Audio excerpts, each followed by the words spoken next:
Good evening, Instagram.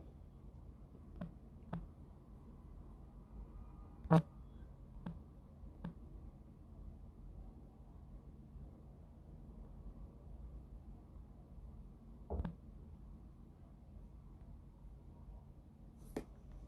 me get on Facebook and I'll be right with y'all.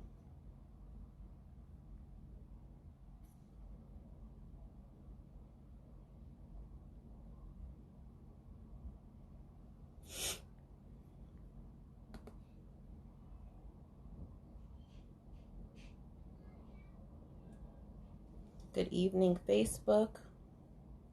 Good evening, Instagram. Hold on one second. Oh boy. Getting stuff together, I tell you. Take some work. Let's see if the lighting will help. Yes, lighting. Yes. Yes to the lighting. Let's see if I can get it where it's not right up in my face. All right. Hey guys, this is Jamie Newton Knight, your blended Black family strategist, your cooperative co-parenting specialist. I help women who feel overwhelmed by the drama and lack of boundaries in their blended families and are ready for a shift, move past the pain, and co-parent in a positive way. I want to thank you guys for tuning in today. Today is day 3 of a 15-day challenge for me. I entered a challenge of going live 15 days consecutively. I do go live on my business page. It's just that I don't go live this much. So this is a challenge for me. However, I am getting more and more comfortable. It's day 3 and I'm getting comfortable with it. So thank you guys for tuning in. Whoever is here, please share. If you want to say hello, you can say, hey, Jamie. If you want to just wave, which Mandy Pooh 82, thank you for tuning in. What else? I think that's it. So today's challenge for me is that I'm going to present to you what to tell you a little bit about a program that I have. It's called the CoCo Blend Bootcamp. And the CoCo Blend Bootcamp is literally for people, if you're angry, if you are frustrated, if you are like completely over all the foolishness that's going on in your blended families, then this is the boot camp for you. So it's definitely for the woman who hasn't dealt with the hurt and of her past relationship, and she still struggles with the process and the idea of co-parenting, which that's many people, especially when the situation recently occurred or they have a hostile co-parent. So what I want to tell you about the boot camp, I want to say, I'm actually going to give you a story, right? So the story is about my life, because if I can't tell you how it relates to me, then it's not going to make sense to you.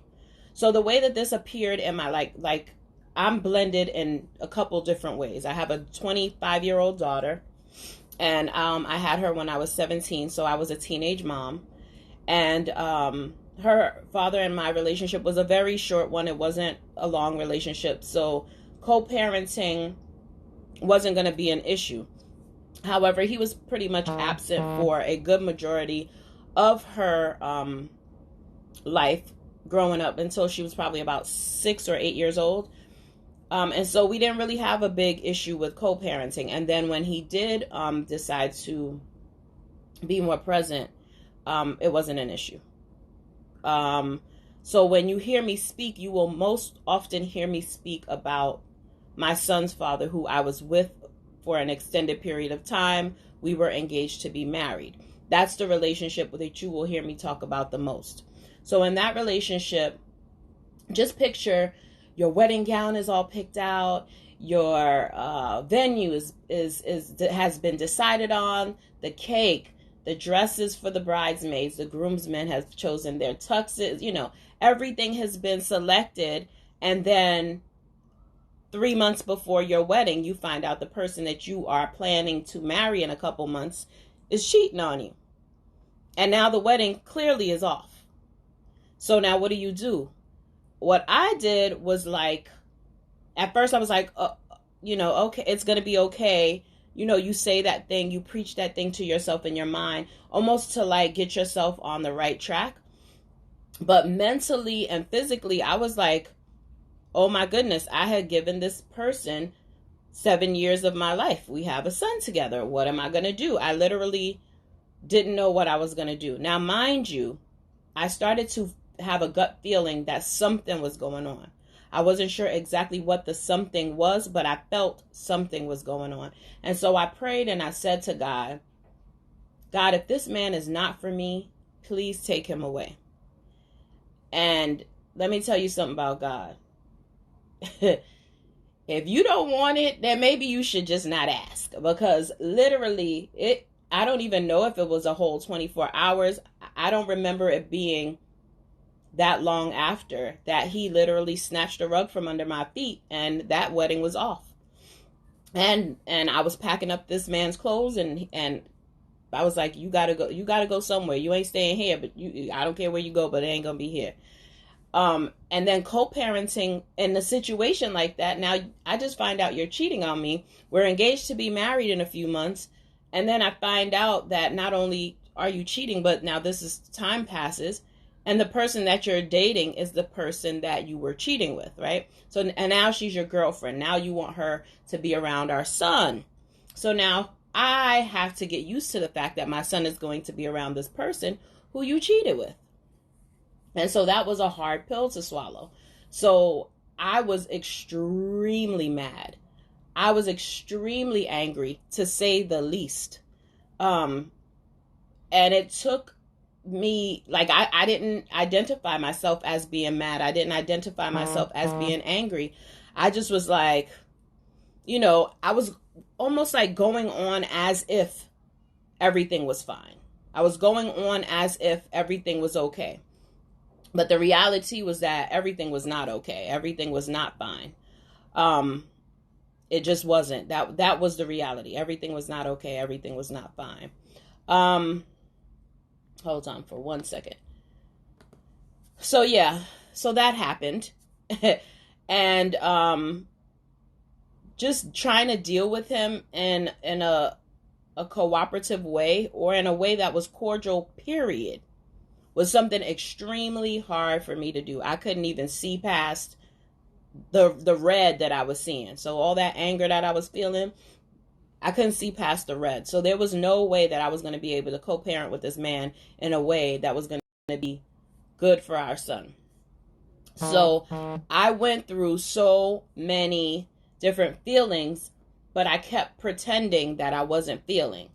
Or in order for myself not to feel anything, I kept running. So I kept myself busy. I was like, oh, okay, me and the kids are going to go do this. Oh, I'm going to go here. Some people drink, some people do drugs when they get stressed or depressed. At that time in my life, I like to party. I like to go out. I wasn't a drinker. I don't drink. I don't smoke. That's never been my thing. And so I would go out and I would hang out. And doing that made the fact that I didn't sit still, I couldn't keep still, that's what kept me from thinking about this thing that just, my life was completely turned upside down. And so I didn't want to sit and think about the fact that I was engaged one day and now I'm not. I didn't want to think about that. So I kept myself so busy that I didn't have time to think about it. I didn't have time to feel. And the moment that I did slow down and did stop and feel, I started to feel not really, I didn't see it as being depressed, but I guess it was a form of depression where I was like sulking around. I didn't go out a lot. I wore dark colors all the time, and I didn't even realize I was wearing dark colors. My mom brought it to my attention. She's like, you're always wearing black and brown now. And I'm like, no, I don't think so. She's like, check your wardrobe. And so my mom had to bring it to my attention that I was constantly like wearing dark colors now. And so it was stuff that I didn't even realize was happening. And so I said, I got to get out of this funk. I have to do something to get out of this funk. I need, some counseling. So I did some counseling. I was just like, there's some stuff that I need in my life to get myself back on track so that I'm not stressing and feeling depressed. And then I can't be the good mom that I know I am. And so I started reading this book called The Purpose Driven Life, which changed the path of my life so much. I always tell people that book, I've read that book now probably 2 or 3 times. That book changed my life. I love that book. I don't know if you are a Christian, if you believe in God, if you believe in something else, but The Purpose Driven Life definitely set my life back on the course it needed to go on.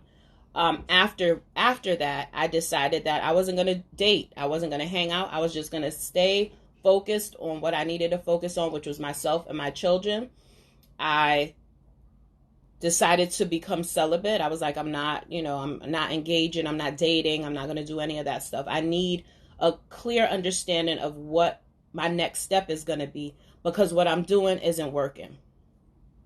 So I literally went through 2 years of just being me and myself and the kids, and that's all I focused on. School, my relationship with God, and my children. And that's it. And so finally, I started to get back on track. But there was a lot of things that I went through in the process of that, right? So those 2 years, there was a whole process that I went through, a whole struggle that I endured in order to get to the other side. And what does the other side look like for me? The other side looks like me graduating from with my bachelor's degree. And on the night that I graduated, I met a bouncer at a club. And now I'm thinking, this is cute. I don't meet bouncers at clubs. I don't ever care to have a conversation with them because, number one, they're at work and that's just not my thing. And 2, they probably talk to everybody that walks in and out of the door. So I didn't really think too much of it. However, that conversation, the quick conversation that night, turned into a conversation a couple nights later and turned into, conversations on a consistent basis. And then we dated exclusively for a year. And then after that year had passed, he was like, I'm not the type of person who's here to play games. Like, that's not what I'm here about. That's not what I do. I'm looking for somebody who wants to be a wife. I'm looking for a wife. I'm not really looking to just date. And I was like, perfect, because that's me. That's where I'm at with this. Like, I've already kissed a lot of frogs. I'm past that process now. I stayed by myself so that I could figure out what Jamie wanted and what Jamie needed in her life. And believe me, once I was through that process, within the time that I met my husband, I dated. So not just my husband, I dated. But I was able to weed out people very quickly because I was like, oh, no. I'm never doing that again. Oh, nope, you smoke? Nope, can't do that. Like, there were things that I was able to pick up on. It was like I was given discernment. Like, I knew right away that these certain qualities that people possessed, I was not dealing with anymore. And so I was able to weed it out quickly. I was able to get rid of it quickly. And so it just helped me. My process of being by myself for 2 years and getting clarity helped me a lot. And so I met my husband.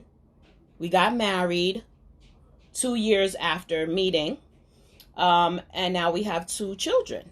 So life after a crazy blended situation is great for me. And I feel like I was able to meet the person that I was meant to be with because of the fact that I was able to clear all the fog. I was able to clear the dust out of the way. And the way that I did that was by getting clarity for myself. So, that's the reason why I'm presenting to you the CoCo Blend Bootcamp. So anybody who is struggling or has struggled with being blended and they can't co-parent cooperatively and they need something to help them get past it, this is the bootcamp for you. I give you some tough love, but some good information. because I feel like all families should be able to co-parent in a positive way. So let me tell you 3 reasons why this boot camp is for you. Because number one, it will save you a lot of valuable time. So like I said, it took me quite a while to get through the dust, and for the dust to settle, and for me to get past the fog. Like, it took a lot. And so if I can help somebody cut the time down, why not? So this boot camp will help you save time. Number one, it will save you a bunch of unnecessary negative energy. Believe me. There was so much negativity going back and forth between my ex and I that it wasted so much valuable time. And let me tell you, the reason that happened was because I was still in the beginning process of what I call my blended framework. I couldn't even label that I was feeling anything. And so because I couldn't label it, I wasn't labeling it, I wasn't naming it, I wasn't saying I felt anything, I couldn't go past that. So once I went through the process of my prayer and reading and celibacy, things became a lot more clear to me. Your process will be your own process. No two things will ever be this, my process may not be exactly your process, but I can guarantee you that the steps that I will tell you, if you follow them, they will work. They are basic steps. It's not like, read the Bible, step 1. And then you like, oh, well, Jamie, you said read the Bible and everything was going to get better. There are basic steps, and I promise you, if you follow these steps, they will work. So unnecessary negative energy, it'll save you a bunch of that. And not only that, but the best and most important thing is it's going to save your family. What more critical pieces of information do you need? What other reason why would you need to save you want to save your family? So this is definitely some information that if you are interested in saving your family, I'll say that, because some people feel like they're not at that point yet, or it's not that bad. And for those people, I say, more power to you. When you are ready, I am here, because it will get there. But you have to acknowledge some stuff first. So again, 3 reasons why you should take this boot camp is: number 1, it'll save you a lot of time. 2, it'll save you a lot of unnecessary negative energy. And number 3, it will save your family. And like I said, I don't know who doesn't want to save their family, but I'm just saying. That's what I'm here for. All right. So I will put the link for the boot camp in the bio. The link is in my bio on Instagram. On Facebook, I will put the link below in the comments. I want to thank you again for tuning in. I want to remind you to share. If you found this to be helpful to you, I hope that you would share it out so that it can be a help to someone else. And in closing, I just wanted to say, if you are not a part of my mailing list, please join. The link for that on Instagram is in the bio as well. I will put the link below on Facebook. And if you are like, I'm still kind of unsure about what I want to do, I don't want to just jump into this boot camp, because I need a little bit more clarity. I need some more information. Thank you so much, Mandy. I want some more information. Then schedule a free blended brainstorming session. It's free. What do you have to lose? It's free. Only thing you using is your time. You'll have some time. We'll sit and chat. We'll get some clarity. I'll give you steps to move forward. If you feel like working with me is a great fit for you, we'll move forward. If you feel like you may not be the right person, it's all love. It's nothing but a conversation. So yes, I thank you again for tuning in. Thank you. And again, thank you, Mandy, on Instagram. Thank you,